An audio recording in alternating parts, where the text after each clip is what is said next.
السلام عليكم ورحمة الله وبركاته. إن الحمد لله نحمده ونستعينه ونستغفره ونعوذ بالله من شرور أنفسنا وسيئات أعمالنا.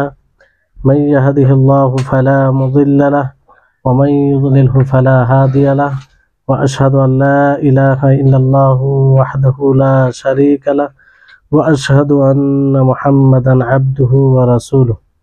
أما بعد، رب اشرح لي صدري ويسر لي أمري واحلل عقدة من لساني يفقهوا قولي. رب زدني علما رب زدني علما।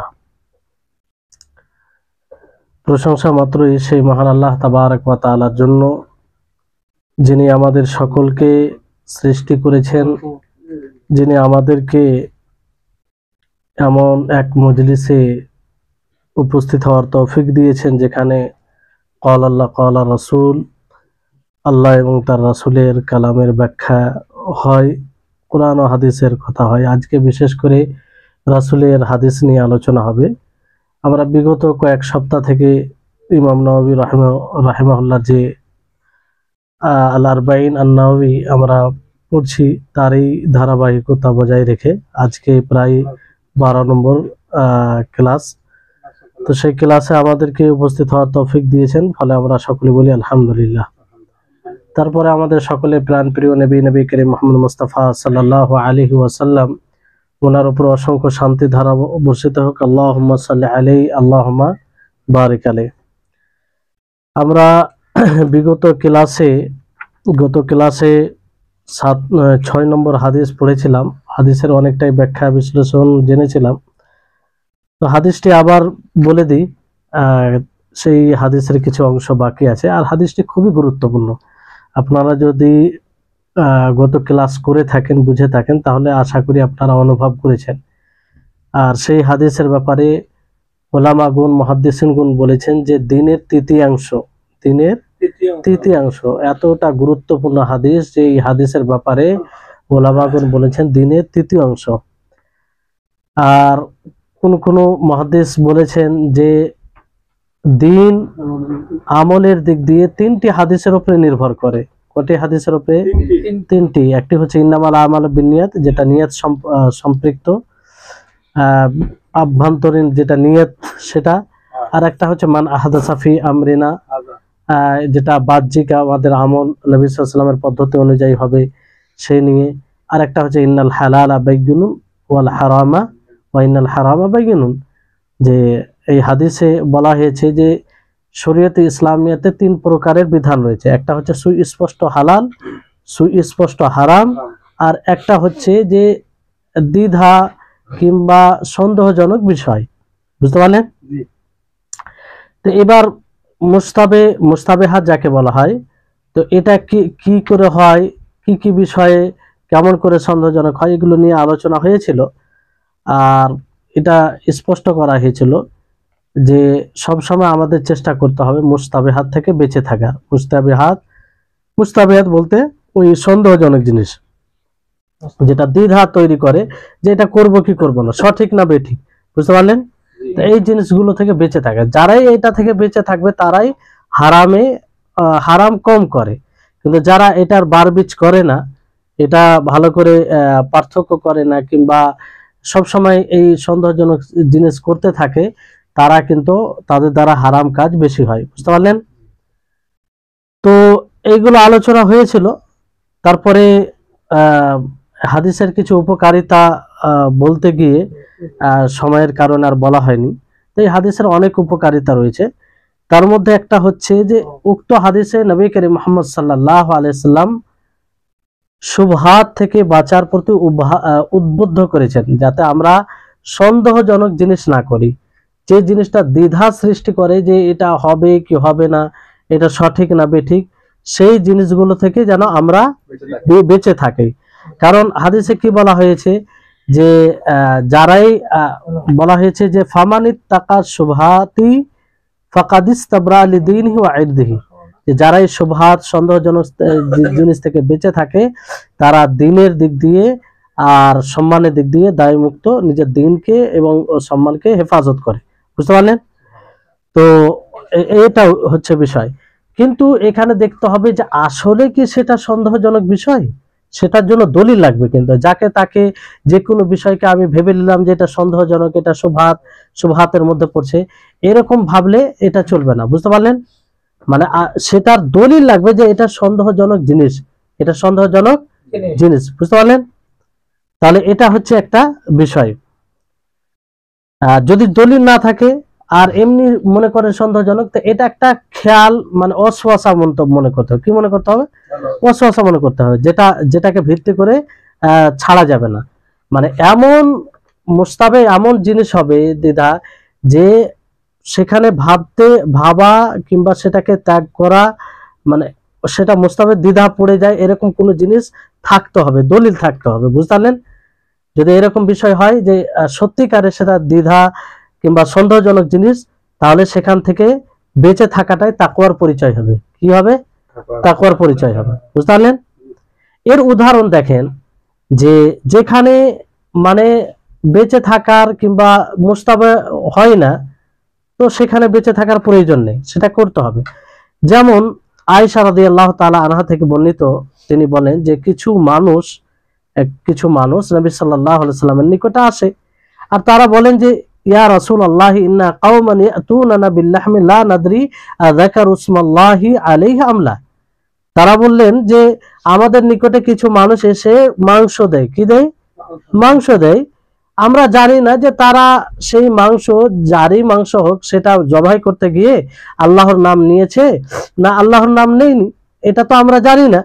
তো আল্লাহ নবী কি বললেন? সাম্মু আনতুম ওয়াকুলু, যে তোমরা আল্লাহর নাম নাও এবং খাও। আসলে তারা নতুন, মানে নও মুসলিম ছিলেন, বুঝতে পারলেন? তো এই জায়গায় কি এমন কোন ইস্তেবা হওয়ার, দ্বিধায় পড়ার কোনো বিষয় আছে? নেই।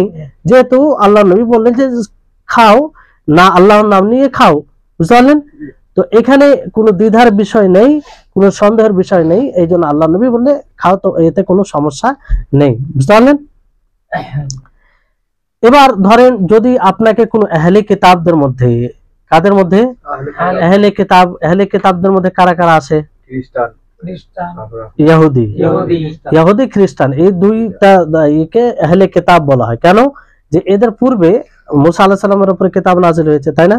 ঈসা আলাইহিস সালামের উপরে কিতাব নাযিল হয়েছে, তো এই কারণে আহলে কিতাব বলা হয়। তো যখন আহলে কিতাব আপনারা শুনবেন, বুঝে যাবেন যে আহলে কিতাব বলতে ইহুদি ও খ্রিস্টান, নাসারা, বুঝতে পারলেন? তো যদি এই দুই দলের মধ্যে কোনো এক দলের লোক আপনাকে মাংস দেয়, আপনাকে কি দেয়? মাংস দেয়, তো আসলে সেটা খাওয়া জায়েজ, কারণ আহলে কিতাবদের জবাইকৃত মাংস খাওয়া বৈধ, কিন্তু ওদের ছাড়া অন্য অমুসলিমদের জবাইকৃত মাংস খাওয়া বৈধ নয়, বুঝতে পারলেন? তো এই জায়গায় তাকে জিজ্ঞাসা করতে হবে না যে আচ্ছা তুমি জবাই করেছিলে ইসলামের পদ্ধতিতে, না তুমি কারো নামে জবাই করে, এটা জিজ্ঞাসা করা দরকার নেই। যদি আহলে কিতাব থেকে আসে তা আসলে সেটা বৈধ, আর এইখানে সন্দেহের কোনো ব্যাপার আসে না, যেহেতু আল্লাহ তাআলা কি করেছেন? হালাল করেছেন, বুঝতে পারলেন? আর এরকমই ধরেন যে আপনার কোনো কাপড় আছে, পোশাক আছে, পোশাক পরে আছেন, হঠাৎ করে দেখছেন যে আপনার কাপড়ে কোনো প্রকারের চিহ্ন লেগে আছে। আপনি মনে করছেন যে এটা মনে হয় অপবিত্র কিছু লেগেছে, তার কারণে এই চিহ্নটা দেখা যাচ্ছে। তো এই কারণে কি আপনি সেই কাপড়কে পরিষ্কার করবেন কিংবা সেই কাপড়কে খুলে দিবেন, অন্য কাপড় পরবেন নাকি? তো এখানে বিষয়টি ভাবতে হবে যে আপনার সম্ভাবনা কোনটা বেশি হচ্ছে। যদি মজবুত সম্ভাবনা হয় যে না এটা অপবিত্র জিনিস হতে পারে, তাহলে সেই জায়গায় আপনি বেঁচে থাকবেন, আর যদি এরকম মানে সামান্য একটু ওইরকম মনে হলো, মানে ওইরকম সম্ভাবনা বেশি নয়, তাহলে সেই জায়গায় সেটার দিকে গুরুত্ব দেওয়ার আর কোনো প্রয়োজন নেই, ওই অবস্থায় সালাত পড়ে নেবে। কারণ আসল কাপড়টা কি? পবিত্র। যতক্ষণ না বিশ্বাস না হবে কিংবা বেশিরভাগ সম্ভাবনা না হবে যে এটা অপবিত্র কোনো জিনিস লেগেছে, ততক্ষণ না মানে সেটা পবিত্র থাকবে, বুঝতে পারলেন? এই ব্যাপারে যেমন এই সুস্পষ্ট হাদিস আছে এই ব্যাপারে যে নবী সাল্লাল্লাহু আলাইহি সাল্লামকে যখন জিজ্ঞাসা করা হয় যে একজন ব্যক্তি নামাজে আছে, সে মুশকিলে পড়ে গেছে যে হাওয়া বের হয়েছে না হয়নি, মানে গ্যাস বের হয়েছে কি বের হয়নি, সন্দেহের মধ্যে পড়ে গেছে, তাই না? তো আল্লাহ নবী এই সময় কি বলেছিলেন যে লা ইয়ানসারিফু হাত্তা ইয়াসমা সাউতান আও ইয়াজিদা রিহান, যে সে অতক্ষণ পর্যন্ত যাবে না যতক্ষণ পর্যন্ত আওয়াজ অথবা দুর্গন্ধ, আওয়াজ শুনতে পাবে অথবা দুর্গন্ধ পাবে। বুঝলেন? তাহলে বিশ্বস্ত হওয়ার পরে, মানে মনের মধ্যে এলেই যে উঠে চলে যাবে তা নয়। তার মানে বোঝা যাচ্ছে যে যতক্ষণ না বিশ্বাস না হবে, একটু মনে হলো, সন্দেহ হলো, এতেই মানে ইস্তেবা মুস্তাবেহাত এটাকে মনে করা হবে না, বরং সেটা আসলের উপরে ধরতে হবে। বুঝতে পারলেন? এবার বিষয়টি হচ্ছে যে এই হাদিস থেকে আরেকটি বিষয় স্পষ্ট হয় যে নবী করিম মুহাম্মদ সাল্লাল্লাহু আলাইহি সাল্লামের শিক্ষা প্রদানের পদ্ধতি। দেখেন আল্লাহ নবী কি সুন্দরভাবে এই হাদিসে সাহাবীদেরকে শিখিয়ে দিলেন যে দিন হচ্ছে, দিনের মধ্যে 3 প্রকার বিধান, একটা স্পষ্ট সুস্পষ্ট হালাল, সুস্পষ্ট হারাম, এবং এক প্রকারের মুস্তাবেহাত রয়েছে। কি রয়েছে? মুস্তাবেহাত মানে সন্দেহজনক বিষয়। হ্যাঁ, তারপরে আল্লাহ নবী কি সুন্দর উদাহরণ দিয়েছে না?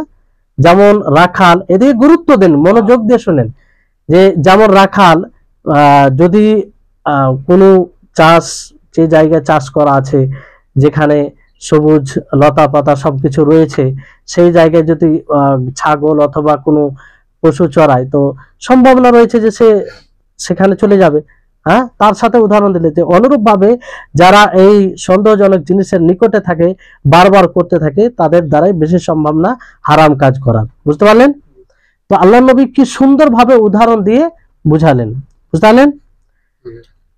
তারপরে বিষয় হচ্ছে যে এই হাদিস থেকে একটা বিষয় বের হয়ে আসে, সেটা হচ্ছে যে যে পথ দ্বারা, যে উপায় দ্বারা হারাম কাজ হওয়ার সম্ভাবনা আছে, সে পথটা আমাদের জন্য ছেড়ে দিতে হবে, সে পথটা ছেড়ে দিতে হবে, সেই উপায়টা অবলম্বন করা যাবে না। মানে যে পথে আপনাকে হারামের দিকে নিয়ে যাবে, যেই জিনিস নিয়ে যাবে, বুঝতে পারলেন? আপনি যদি কাউকে কোনো কথা বলেন, সেই কথা বলার কারণে কোনো যদি হারাম কাজ হয়, শরীয়ত বিরোধী কাজ হয়, তাহলে সেটা ছেড়ে দিন, সেটা যদি জরুরি না হয় ছেড়ে দিন। বুঝতে পারলেন? যেমন আল্লাহ, এটা প্রমাণিত আল্লাহ তাবারক ওয়া তাআলার কালাম থেকে। আল্লাহ তাবারক ওয়া তাআলা সূরা আনআমের 108 নম্বর আয়াতে বলেন, ওয়ালা তাসুব্বুল্লাযীনা ইয়াদউনা মিন দুনিল্লাহি ফায়াসুব্বুল্লাহা আদওয়াম বিগাইরি ইলম। আল্লাহ তাআলা বলছেন যে তোমরা তাদেরকে গালি দিও না যারা আল্লাহ ব্যতীত অন্য কাউকে ডাকে। কেন? তাদেরকে যদি গালি দাও তো তারা আল্লাহকে গালি দিবে তোমাদের শত্রুতায়। মানে দেখেন, আপনি যদি তাদেরকে গালি দেন, তাহলে তারা বিপক্ষে কাকে গালি দিবে? আল্লাহ। তো আমাদের গালি দেওয়া, আমরা যদি তাকে গালি দিই, তাহলে এই গালি দেওয়ার মাধ্যম হলো কি হলো না? আল্লাহ তাআলাকে গালি দেওয়া। তো এই কারণে তাদেরকে গালি দেওয়া হারাম। অথচ যদি দেখেন, তো গালি দেওয়া এটা কোনো দোষণীয় বিষয় নয়, কারণ এটা তো শিরকি কাজ, সেখানে গালি দেওয়া কোনো দোষণীয় বিষয় নাই। কিন্তু সেখানে গালি দিতে গিয়ে তারাও কিন্তু মানে তার উত্তর আল্লাহকে গালি দিয়ে দিতে পারে। বুঝতে পারলেন? তো এখান থেকে বোঝা যাচ্ছে যে এমন কোন কাজ, এমন কোন মাধ্যম, এমন কোন পদ্ধতি যা দ্বারা আপনি হারাম পর্যন্ত পৌঁছাতে পারেন, আপনি হারাম করতে বাধ্য হতে পারেন, সেটা ছেড়ে দিতে হবে। সেটা কি করতে হবে? ছেড়ে দিতে হবে। বুঝতে পারলেন? যেমন শুবহাত, আসলে এটা স্পষ্ট নয় যে হারাম, তারপরেও বেঁচে থাকা এটা উত্তম। কেন? যে আপনি যদি সেটা বারবার করেন, তাহলে হারাম হওয়া আপনার জন্য সম্ভব রয়েছে। বুঝতে পারলেন? তারপরে এই হাদিসে আপনারা পূর্বেও দেখেছেন যে মানুষের ভালো মন্দ হওয়া নির্ভর করে কিসের উপরে? হৃদয়ের উপরে। কিসের উপরে? হৃদয়, অন্তরের উপরে। এই জন্য এখান থেকে একটা বিষয় ফুটে আসে যে আমাদেরকে সর্বোপরি বেশি গুরুত্ব দিতে হবে হৃদয়ের প্রতি। কিসের প্রতি? হৃদয়ের প্রতি। কারণ হৃদয়ের প্রতি যত আমরা যত্নশীল হব, যত আমরা হৃদয়কে ভালো রাখার চেষ্টা করব, ততই আমাদের শরীরে যতগুলো পার্টস আছে তা দ্বারা কাজ হবে, সেগুলো ভালো কাজ হবে। হৃদয়কে যদি আমরা সচ্ছল রাখতে পারি। বুঝতে পারলেন? কারণ হৃদয় আসল হচ্ছে কাজের, মানে কাজ নিয়ন্ত্রণের মেশিন বলতে পারেন। প্রত্যেকটি কাজের নিয়ন্ত্রণ হয় কোথা থেকে? হৃদয় থেকে। এজন্য হৃদয় যদি ভালো হয়, বাকি তার তত্ত্বাবধানে যা কাজ হবে সেটাও ভালো হবে। তো আমাদের সব সময় চেষ্টা করতে হবে হৃদয়কে পরিষ্কার পরিচ্ছন্ন রাখতে হবে। এটা আপনি দেখবেন, আপনি কারো প্রতি যদি সন্তুষ্ট না থাকেন, কারো প্রতি বিদ্বেষ রাখেন, তো আপনি তার জন্য প্রকাশ্যভাবে দোয়া করতে পারবেন? আপনি দোয়া করতে পারবেন তার জন্য কল্যাণকামী হতে পারবেন না, কারণ আপনার হৃদয়ে তার প্রতি শত্রুতা আছে। আর যদি তাকে আপনি হৃদয়ে থেকে ভালোবাসেন, তো অবশ্যই তার জন্য কল্যাণকামী হবেন। তো এইটা হচ্ছে প্রভাব। তো এই জন্য চেষ্টা করুন। আর সর্বোপরি মনে রাখতে হবে, ওয়ালাইকুম আসসালাম, মনে রাখতে হবে যে এই হৃদয়ে আজকে হয়তো আমরা অনেক জিনিস ছুপিয়ে রাখছি হৃদয়ে, যেমন অমুকের ব্যাপারে সে এরকম এরকম এরকম অনেকটাই মানে করে রাখি, তাই না? আমরা মনে করি যে কেউ জানতে পারে না, কোনো সমস্যা নেই। কিন্তু এই হৃদয়ের ভেদ যেটা রয়েছে সেটাকে স্পষ্ট করা হবে কবে? হাসরের মাঠে। কবে? হাসরের মাঠে, বুঝতে পারলেন? আল্লাহ তাবারক ওয়া তাআলা বলেন, আফালা ইয়ালামু ইযা বু'থিরা মা ফিল কুবুর, তারা কি জানে না যখন কবর থেকে উঠানো হবে, ওয়া হুসসিরা মা ফিস সুদূর, হৃদয়ে যা আছে সেটা বের করা হবে। আজকে আমি আপনি যতই ছুপিয়ে কারো প্রতি শত্রুতা করি, কারো প্রতি ঘৃণা করি, কারো প্রতি বিদ্বেষ রাখি, হিংসা করি, সব এগুলো হৃদয়ের আমল। তো এগুলো সব ফুটে উঠবে কবে? কিয়ামতের দিন। এই জন্য হৃদয় থেকে সচ্ছল থাকার অবস্থা মানে চেষ্টা করতে হবে। ওপর যতই আমি হাসি মুখে কথা বলি, আর হৃদয়, এরকম মানুষ অনেক আছে যে মানুষের দুইটি চেহারা হয়, যে এক সামনে একরকম কথা বলবে আর ভিতরে একরকম, ভিতরে বিদ্বেষ পোষণ করে। তো এই ধরনের মানে ব্যবহার, এই ধরনের মানুষ হওয়া থেকে একদম সতর্ক থাকতে হবে, কারণ এটা ভয়ঙ্কর। আর এই থেকে পরিত্রাণ পাওয়া যাবে না, আল্লাহ তাআলা সেটা কিয়ামতের দিন স্পষ্ট করবেন, ওয়া হুসসিলা মা ফিস সুদূর, যে হৃদয়ে যা আছে সেটা বের করা হবে, বুঝতে পারলেন? আর অন্য আয়াতে বলা আছে ইয়াউমা তুবলাস সারাইর, ইয়াউমা, ভেদ, যেগুলো ছুপিত জিনিস, গোপনীয় জিনিস, সেগুলোকে বের করা হবে, সেগুলোকে স্পষ্ট করা হবে, বুঝতে পারলেন? তাহলে আমাদের সব সময় চেষ্টা করতে হবে নিজের হৃদয়কে শিরক থেকে, বিদআত থেকে, খোরাফাত থেকে, হিংসা থেকে, বিদ্বেষ থেকে, কারো প্রতি ঘৃণা থেকে, এই সব কিছু থেকে পরিষ্কার করতে হবে, সচ্ছল রাখার চেষ্টা করতে হবে। আসতেই পারে হৃদয়ে কারো প্রতি ঘৃণা আসবে, এটা স্বাভাবিক, মানুষের এটা নেচার, কিন্তু সেটাকে স্থির দিতে হবে না, তার প্রতিরোধ করতে হবে, তাকে জায়গা দিতে হবে না, বুঝতে পারলেন? হ্যাঁ, দিনের ব্যাপারে হলে সেখানে আপনি কঠোর হবেন। কেউ যদি দিনকে ঘৃণা করে, দিনের ওপর আপত্তি করে, তার উপরে আপনার ঘৃণা থাকবে দিনের খাতিরে। আর সেটার বহিঃপ্রকাশ কিভাবে হবে? আপনি চেষ্টা করবেন যে তাকে বাধা দিবেন যে না, এটা আপনার ঠিক হচ্ছে না, আর এই কারণে আপনাকে ঘৃণা করছি, কারণ আপনার মধ্যে এটা আছে। তো এই বিষয়টা থাকবে, বাকি এমনি কোনো কারণে কারো প্রতি ঘৃণা বিদ্বেষ রাখা যাবে না, বুঝতে পারলেন?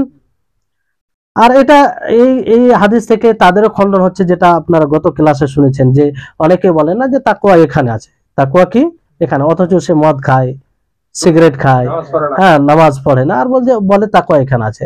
তো এটা কি করা হয়? অথচ আল্লাহ নবী কি বলেছেন? এটা হচ্ছে ইবলিসি কথা, একটা ইবলিসে মানে সুন্দর করে সাজিয়ে দিয়েছে এই কথাটা, বুঝলেন? অথচ আল্লাহ নবী কি বলছেন? যে তোমার হৃদয় যদি ভালো থাকে তো বাকি সমস্ত শরীর ভালো হবে। শরীর ভালো হবে মানে কি? শরীর দ্বারা যা কাজ হবে, হাত দ্বারা, চোখ দ্বারা, মুখ দ্বারা, হ্যাঁ, যা কাজ হবে এগুলো সঠিক হবে। তো যারা বলে এটা একদম মিথ্যা কথা, এটা একদম কি মিথ্যা কথা। আর এখান থেকে একটা বোঝা যায় যে মানুষ যা কাজের পরিকল্পনা করে, চিন্তা ভাবনা করে, আয়োজন করে, হৃদয় থেকে এটা পরিচালনা হয়। কোথা থেকে? হৃদয় থেকে, বুঝলেন? কারণ হৃদয়ের দিকে এই কথা বলা হয়েছে। তো এখান থেকে এটা স্পষ্ট হচ্ছে যে আমাদের বিবেক কোথায় থাকে? হৃদয়ে থাকে। অনেকেই ব্রেন বলে, কিন্তু কোরআন হাদিস অনুযায়ী বিবেক, বুদ্ধি, আকল কোথায় থাকে? হৃদয়ে, বুঝলেন? আর এটা আয়াত থেকেও প্রমাণিত হয়, যেমন আল্লাহ তাবারক ওয়া তাআলা বলেন, আফালাম ইয়াসিরু ফিল আরদি ফাতাকুনা লাহুম কুলুবুন ইয়াকিলুনা বিহা আও আযানুন ইয়াসমাউনা বিহা ফাইন্নাহা লা তা'মাল আবসার ওয়ালাকিন তা'মাল কুলুবুল লাতী ফিস সুদূর। যে তারা কি জমিনে ভ্রমণ করে না, যে তাদের হৃদয় আছে, সে হৃদয় দ্বারা তারা বুঝবে। কি করবে? হৃদয় দ্বারা তারা বুঝবে। এখানে দেখেন, হৃদয় দ্বারা, তার মানে হৃদয়ে আকল রয়েছে, কিন্তু সেটা কিভাবে রয়েছে, কেমন করে রয়েছে, এগুলো গায়বী জিনিস, জানি না। যেমন আমরা রূহ, আত্মা ছাড়া চলতে পারি না, পারি না, কোনো সময় পারি না। তারপর আমাদেরকে বিশ্বাস রাখতে হবে কি হবে না যে আত্মা আছে, রূহ আছে। নবী সাল্লাল্লাহু আলাইহি সাল্লাম এর বাস্তবতা সম্পর্কে জানতেন না, তাই না? যখন আল্লাহ নবীকে জিজ্ঞাসা করা হয় আত্মা সম্পর্কে, তখন তিনি চুপ ছিলেন। পরবর্তীতে ওহী নাজিল হয়ে বলল যে এটা আল্লাহর আল্লাহ তাবারক ওয়া তাআলা তিনি ভালো জানেন। বুঝতে পারলেন? তাহলে এই হচ্ছে বিষয়। তারপরে সামনের হাদিসের কিছুটা অংশ আমরা পড়বো, যেহেতু সময় আছে। হ্যাঁ, তো গুরুত্বপূর্ণ হাদিস এগুলো খুব, মানে প্রথমে আপনাদেরকে বলেছি যে এই বইয়ে যেগুলো হাদিস একত্রিত করা হয়েছে 40টি হাদিস, 40টি হাদিস দিনের মৌলিক বিষয়ের সাথে সম্পৃক্ত। এই জন্য যারা এই 40টি হাদিস ভালোভাবে পড়ে নেবে ব্যাখ্যা সহ, ইনশাআল্লাহ দিনের অনেকটাই অংশ মৌলিক বিষয়গুলোকে সে বুঝে যাবে। আর এটা জরুরি, নিজের ইমানকে মজবুত করার জন্য এগুলো জানা, এগুলো বোঝা জরুরি। না হলে আপনার ইমান অটল থাকবে না, অবিচল থাকবে না। যে কোনো সময় কেউ গ্রাস করে নিতে পারে, কারো ফিতনায় পড়ে যেতে পারে। বুঝতে পারলেন? তো তারপরে যেটা 7 নম্বর হাদিস, সেই হাদিসটি মাশহুর হাদিস, আপনারা হয়তো বারবার শুনেছেন, আর ছোট হাদিস, মুখস্থ করতে পারবেন আপনারা। হাদিস হচ্ছে আন আবি রুকাইয়াতা তামিম ইবনে আওস আদ-দারি রাদিয়াল্লাহু আনহু আন্না নবী সাল্লাল্লাহু আলাইহি ওয়াসাল্লাম قال الدين النصيحة قلنا لمن يا رسول الله قال لله ولكتابه ولرسوله ولأئمة المسلمين وعامتهم। এতটাই হাদিস, লিল্লাহি ওয়ালিকিতাবিহি ওয়ালিরাসূলিহি ওয়ালিআইম্মাতিল মুসলিমিন ওয়া আম্মাতিহিম। বুঝলেন? তো হাদিস ছোট, কিন্তু এই হাদিস এত অর্থ নিহিত আছে যে আপনি অবাক হবেন। এই জন্য অনেকেই বলেছেন যে এই হাদিসে দিনের চতুর্থাংশ রয়েছে। এই হাদিসে দিনের চতুর্থাংশ রয়েছে। অনেকে বলেছেন যে পুরো দিনটাই এই হাদিসের মধ্যে রয়েছে, পুরো দিনটাই এই হাদিসের মধ্যে রয়েছে। আমরা বুঝতে পারবো যখন এর ব্যাখ্যা জানবো। তো সর্বপ্রথমে এই হাদিসের বর্ণনাকারীকে আবু রুকাইয়া তামিম বিন আওস। আবু রুকাইয়া এটা কুনিয়াত, উপনাম। তো মহিলার নামে কুনিয়াত এটা জায়েজ, অনেকের মহিলার নামে কুনিয়াত রয়েছে। আবার কখনো কুনিয়াত উপনাম হয় কোনো মানুষই নেই তার সে নামে, যেমন আবু হুরায়রা নামে কোনো মানুষ আছে, আবু হুরায়রা একটা কুনিয়াত রাখা হয়েছে। আল্লাহ নবী সেই উপনাম দিয়েছিলেন তাকে।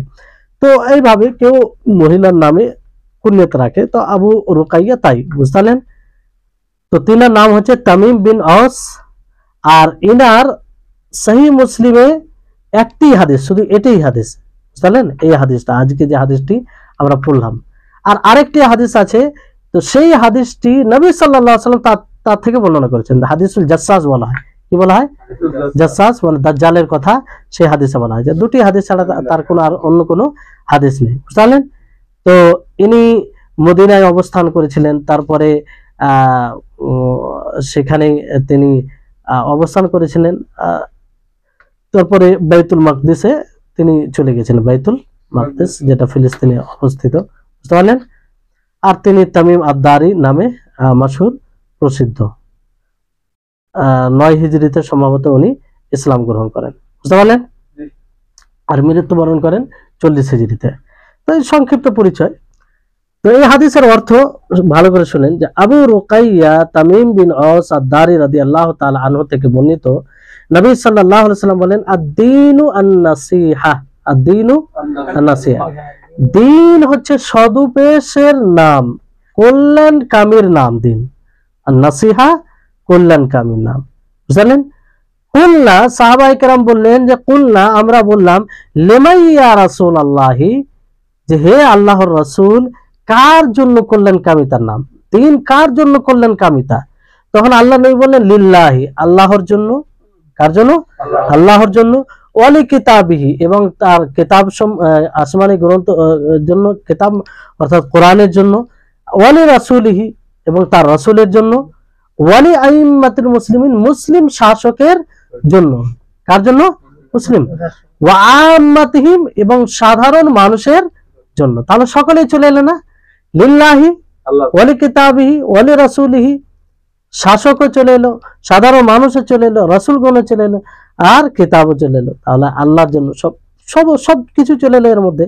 এই জন্য কেউ কেউ বলেছেন যে পুরো দিনই হচ্ছে, পুরো দিন রয়েছে এই হাদিসের মধ্যে। এই হাদিসের মধ্যে পুরো দিন রয়েছে। এবার নসিহা, নসিহা বলা হয় কোন জিনিসকে একদম খালিস করা, তাসফিয়া, একদম খালিস। তো এটা এইভাবে বলা হয়, খালিসের শাব্দিক অর্থ এটা বলা যেতে পারে। কিন্তু এর দুটি অর্থ, একটা হচ্ছে বিশেষ অর্থ আর একটা হচ্ছে ব্যাপক অর্থ। বিশেষ অর্থ আর একটা হচ্ছে ব্যাপক অর্থ। মানে ব্যাপক অর্থ এর মধ্যে আসে ইখলাস। কি আছে? ইখলাস, ইতকান, কোন জিনিসকে সুন্দর সুঠম ভাবে করা। তারপরে কোন জিনিস ত্রুটি থেকে মানে ত্রুটি মুক্ত হওয়া, বুঝলেন? আর কল্যাণের দিক নির্দেশনা দেওয়া। চারটি বিষয় থাকছে। কটি বিষয়? চারটি বিষয় থাকছে। আর খাস অর্থ যেটা হচ্ছে সেটা হচ্ছে যে কল্যাণকামিতার মানে কল্যাণের দিকে গাইড করা অথবা কল্যাণের কথা বলা, বুঝতে পারলেন? তাহলে এটা খাস অর্থ। তো এই হচ্ছে। এবার আমরা বোঝার চেষ্টা করি, এখানে বলা হয়েছে দিন। দিনের অর্থ কি? কে বলবে বলেন তো, আব্দুল কাদের ভাই? দিনের অর্থ, দিন, দিনকে দিন কেন বলা হয়? দিনের মানে আসর, এরকম বোঝে না দিন? তা আমরা যে দিন ইসলাম পালন করছি, দিন মানে আলো, কেন বলা হয়? দেখেন, দিন দুই প্রকার হয়। দিন, দিনের আসল অর্থ হচ্ছে যে দিন দুই প্রকার। তাহলে বুঝবেন বিষয়টি, যে একটা হচ্ছে আমলের দিন, আর একটা হচ্ছে জাযার দিন। একটা হচ্ছে আমলের দিন আর একটা জাযার দিন। যেমন আল্লাহ তাবারক ওয়া তাআলা বলেন মালিক ইয়াউমিদ্দিন, মালিক ইয়াউমিদ্দিন, যে বিচার দিবসের মালিক, বিচার দিবসের মালিক মানে জাযার মালিক, প্রতিদান দেওয়ার দিনের মালিক। তো এটা কিসের দিন? প্রতিদান, জাযার দিন। এটা একটা দিন, বুঝলেন? এই জন্য ইয়াউমিদ্দিন বলা হয়েছে, বুঝলেন? আর একটা হচ্ছে যে আমলের দিন মানে ইসলাম। এই ইসলাম, এই অর্থে আল্লাহ তাআলা ব্যবহার করেছেন ওয়ারাযীতু লাকুমুল ইসলামা দীনা, ওয়ারাযীতু লাকুমুল ইসলামা দীনা, যে আমি তোমাদের জন্য ইসলামের প্রতি সন্তুষ্ট হয়েছি দিন হিসাবে। মানে কি? দিন মানে কি? আমরা যে আমলগুলো করব শরীয়ত অনুযায়ী, সেটাই দিন, তাই না? যে আমল সেটা কথা দিয়ে হতে পারে, যে কোনো কর্ম, এগুলো, এটাই হচ্ছে দিন, বুঝলেন? তো এখানে দেখেন রাসূল সাল্লাল্লাহু আলাইহি সাল্লাম প্রথমে বিষয়টাকে একটু অস্পষ্ট রাখলেন। কি বললেন? আদ-দীনু আন-নাসিহা, আদ-দীনু আন-নাসিহা, যে দিন সদুপদেশের নাম, উপদেশের নাম অথবা কল্যাণকামিতার নাম। তারপরে কিন্তু আল্লাহ নবী আগে কিছু বললেন না। তো এটা আল্লাহ নবীর খুব সুন্দর একটা পদ্ধতি। সামনে যাদেরকে বলতেন তাদের মনোযোগকে নিজের দিকে করার জন্য একটা সুন্দর, যে প্রথমে অস্পষ্ট বলে কিংবা সংক্ষিপ্ত বলে আল্লাহ নবী চুপ থাকতেন, যাতে মানুষ প্রশ্ন করে, যাতে মানুষ প্রশ্ন করে। তো প্রশ্ন করলে স্বাভাবিক তাদের মনোযোগটা একটু বেশি হবে কি হবে না? তো যেমন আল্লাহ নবী বললেন যে দিন কল্যাণকামিতার নাম। তো সাহাবায়ে কেরাম জিজ্ঞাসা করলেন কুল্লা ইয়া রাসূলুল্লাহ লিমান, যে আল্লাহর রাসূল কাদের জন্য? তো একটা যে প্রশ্ন এলো তাদের, তো তারা এবার তো মনোযোগ দিয়ে শুনবে না। তো এইভাবে আল্লাহ নবীর এটা পদ্ধতি ছিল। এই জন্য প্রত্যেক বক্তাকে, প্রত্যেক যারাই কোনো মানুষকে বুঝাবে, তাদের জন্য এইভাবে কথা বলার ভঙ্গিমা অবলম্বন করা উচিত, যাতে সামনে মানুষ বুঝতে পারে, বুঝতে পারলেন? তো আর এতে কি হয়? ভালোভাবে শুনে ব্রেনে বসে যায়। যখন সাহাবায়ে কেরাম জিজ্ঞাসা করলেন, তখন আল্লাহ নবী বললেন যে আদ-দীনু আন-নাসিহা। তারা যখন বললেন যে দিন নসিহা, কোন রিওয়ায়েতে আছে যে আল্লাহ নবী তিনবার বলেন। কয়বার? তিনবার বলেন আদ-দীনু আন-নাসিহা, আদ-দীনু আন-নাসিহা, দীনু আন-নাসিহা। তারপরে সাহাবায়ে কেরাম জিজ্ঞাসা করলেন যে লিমান ইয়া রাসূলুল্লাহ, যে কার জন্য? তখন আল্লাহ তাআলা কি বললেন? লিল্লাহি, আল্লাহর জন্য, তার কিতাবের জন্য, তার রাসূলের জন্য, এবং মুসলিম শাসকের জন্য, আর আম্মাতিম, জনসাধারণের জন্য, বুঝলেন? এবার আসুন যে আল্লাহর জন্য কল্যাণকামিতা কি করে? আন-নাসিহা আল্লাহর জন্য কেমন করে? দিন, এটাকে দিন বলেছেন আল্লাহ নবী। তার মানে এটাকে বুঝতে হবে যে আল্লাহর জন্য কেমন করে দিন মানে নাসিহা হবে, সেটা বুঝতে হবে। কারণ এটাই হচ্ছে দিন। এটাই কি? দিন। যে দিনকে পালন করার জন্য আল্লাহ তাআলা আমাদেরকে সৃষ্টি করেছেন, তাই না? তো সর্বপ্রথম এখানে বিষয় আসছে যে আল্লাহর জন্য কল্যাণকামিতা মানে আমরা সর্বপ্রকারের ইবাদত, যাই ইবাদত করব একমাত্র তার জন্য, ইখলাসের সাথে তারই ইবাদত করব। বুঝতে পারলেন? এটা আল্লাহর জন্য কি কল্যাণ, কল্যাণ মানে ভালো, নাসিহা আল্লাহর জন্য। বুঝতে পারলেন? তারপরে দ্বিতীয় বিষয় হচ্ছে যে তার একত্ববাদের সাক্ষ্য প্রদান করা। রুবুবিয়াতে আল্লাহ তাআলার যতগুলো কর্ম আছে সেই কর্মে আল্লাহ তাআলা যা কিছু করেন সেই কর্মে আল্লাহ তাআলাকে একক বলে জানা, অর্থাৎ তৌহিদে রুবুবিয়াতে একক বলে, রুবুবিয়াতে একক বলে জানা। উলুহিয়াতে সর্বপ্রকারের ইবাদত তার জন্যই করা এবং তাকেই ইবাদতের উপযুক্ত মনে করা, এবং তার যতগুলো ভালো নাম আছে, গুণ আছে, সেই নাম ও গুণে তাকে একক মনে করা। তাহলে এটা কি? এটা হচ্ছে আল্লাহর সাথে নাসিহা। যেমন যখন আপনি দোয়া করবেন তা কার কাছে দোয়া করবেন? আল্লাহর কাছে দোয়া করবেন। আপনি আপনার উপরে যখনই কোন নিয়ামত দেওয়া হবে তখনই আপনি কার শুকরিয়া আদায় করবেন? আল্লাহর শুকরিয়া আদায় করবেন। যখন আপনি কোনো মুসিবতে পড়বেন, বিপদের সম্মুখীন হবেন, তখন ধৈর্য অবলম্বন করবেন। কি করবেন? ধৈর্য অবলম্বন করবেন। আর সর্বোপরি আল্লাহকে ডাকার চেষ্টা করবেন। তো এটা হচ্ছে আন-নাসিহা লিল্লাহ। বুঝতে পারলেন? আন-নাসিহা লিল্লাহ মানে আল্লাহর জন্য এটা নসিহত। তাহলে এটা করে আমরা আল্লাহর জন্য নসিহত, তাহলে এটা দিনের একটা অংশ। তারপরে বিষয় হচ্ছে যে কিতাবের জন্য নসিহা কি করে হয়? কিতাবের জন্য নসিহা এইভাবে হবে যে আমরা আকীদা রাখবো, এই ধারণা পোষণ করব যে কোরআন আল্লাহর কালাম। কোরআন কি? আল্লাহর কালাম। আর এটা সর্বোত্তম কালাম। কি?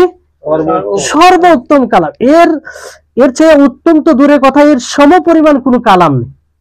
কারণ কোরআন আল্লাহর কালাম, তার জাত থেকে এটা বের হয়েছে, মানে তার এটা মানে সিফাত, তার কি সিফাত। তো কোরআন আল্লাহর কালাম এবং তার সাথে নাসিহা, কিতাবের সাথে নাসিহার লক্ষণ হচ্ছে যে আপনি তাকে বেশি বেশি করে পাঠ করবেন, কোরআন শুদ্ধমতো শিখবেন, কোরআন শেখার পরে মাঝে মধ্যে তেলাওয়াত করবেন, তার সাথে যতটা বেশি সময় দেওয়ার চেষ্টা করবেন। বুঝতে পারলেন?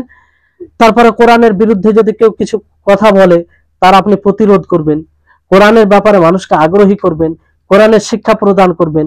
যারা বাতিল পন্থী আছে, যারা কোরআনকে নিশ্চিহ্ন করার প্রচেষ্টা করে, যদিও তাদের প্রচেষ্টা কোনোদিন সফল হবে না, তো আমাদের কাজ হবে সেটাকে প্রতিরোধ করা। হ্যাঁ, বুঝতে পারলেন? তারপরে দ্বিতীয় পদ্ধতি হচ্ছে যে কোরআনে যা কিছু বলা হয়েছে নিশ্চিতভাবে বিশ্বাস করা। যেমন কোরআনে অতীতের কথা বলা হয়েছে, কি হয়নি? কওমে লূত, কওমে আদ, কওমে সামুদ, ফিরাউন, মুসা, ঈসা, যতগুলো অতীতের কথা বলেছে আমরা কি দেখেছি? এর উপরে বিশ্বাস করতে হবে কি হবে না?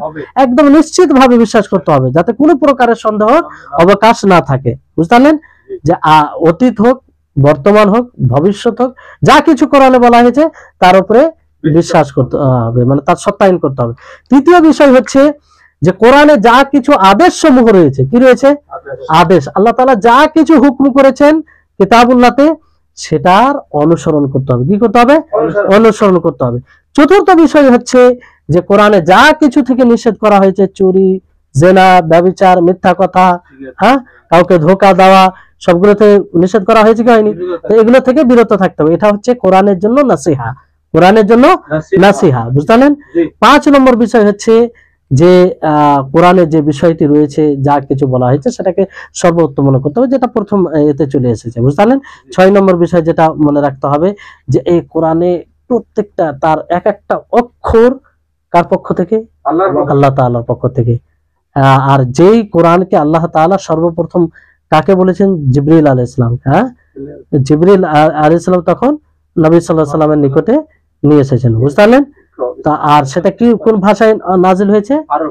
আরবি ভাষায়, সুস্পষ্ট আরবি ভাষায় সেটা নাজিল হয়েছে। বুঝতে পারলেন? তাহলে এই হচ্ছে মানে আল্লাহর কিতাবের জন্য নাসিহা। বুঝতে পারলেন? তাহলে আজকে আমরা বুঝলাম যে দিন, নাসিহার নাম দিন, নাসিহার নাম দিন। তো আল্লাহর জন্য নাসিহা কি করে হবে সেটা আমরা বুঝেছি আশা করি, তাই না?